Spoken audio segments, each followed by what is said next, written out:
মুসলমান যখন ব্যবসা করতে যাবে ও লক্ষ্য করবে যে আমার কোরআন কোন ধরনের ব্যবসাকে বৈধতা দিয়েছে আর কোন ধরনের ব্যবসা অবৈধ করেছে, এইটা দেখবে আর ব্যবসা করবে। কথা বলেন ঠিক না বেঠিক?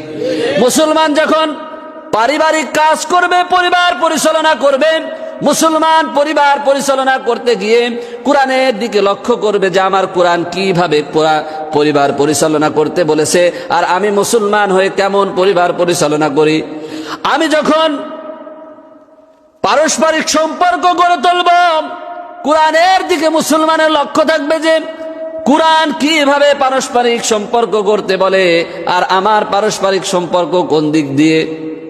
এইভাবে মুসলমান প্রত্যেকটা জায়গায় অর্থনৈতিক, রাজনৈতিক, পারিবারিক, রাষ্ট্রীয়, সামাজিক প্রত্যেকটা জায়গায় মুসলমান জীবনটাকে লক্ষ্য করবে কোরআনের সাথে মিলায়ে মিলায়ে। কথা বলেন ঠিক না বেঠিক?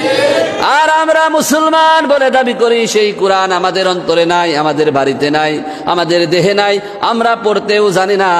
তাহলে আমরা প্রত্যেকটা জায়গায় এজন্য লাঞ্ছিত, অপমানিত।